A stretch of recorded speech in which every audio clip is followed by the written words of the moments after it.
There was a time when playground equipment in the local park or schoolyard was pretty basic stuff. A set of swings, a slide, maybe a seesaw or two. Today's playground equipment is far more varied, imaginative, and colorful, designed to stimulate children's minds as well as exercise their bodies.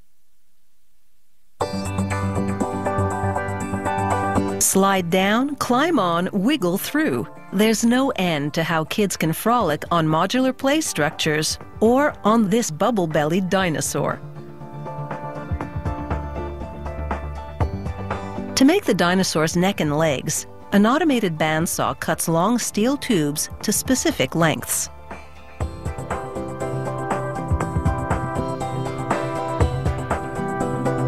The tube for the neck is 1.7 meters long. Workers curve it in a bending press. A level helps them get it just right.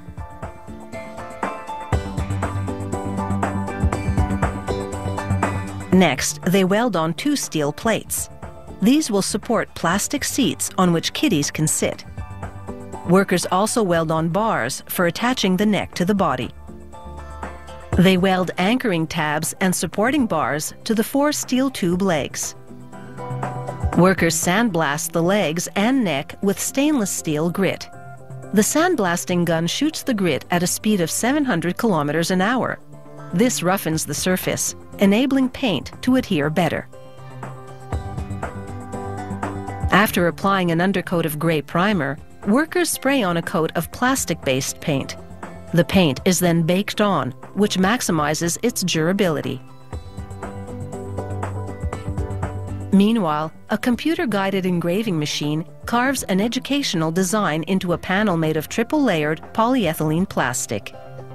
Panels like this block the open sides of playground equipment, preventing children from falling through.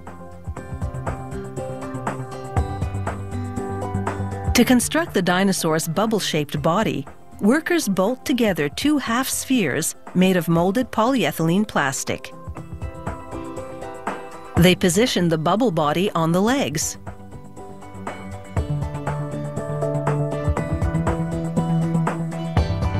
Then bolt them together from the inside.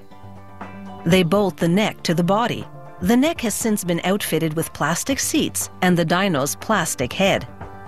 They finish off the dinosaur with a metal label bearing product information.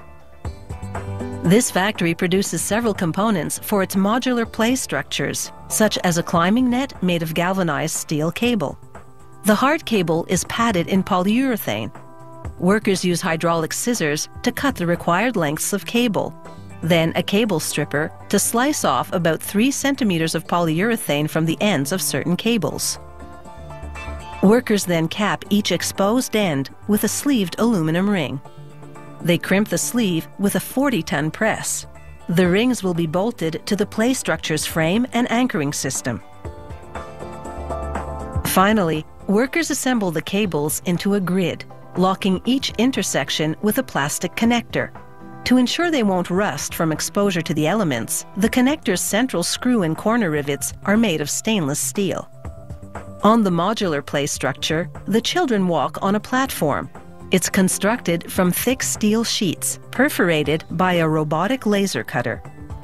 After bending the sheet in a press to the required shape, this is the corner section of the platform, workers heat it in an oven, then submerge it in a vat of polyvinyl, which instantly adheres to the hot metal.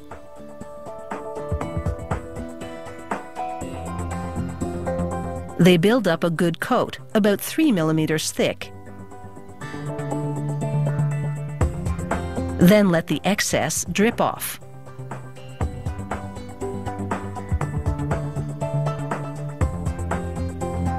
They blast the entire piece with an air gun. This clears the holes and produces a textured anti-slip surface.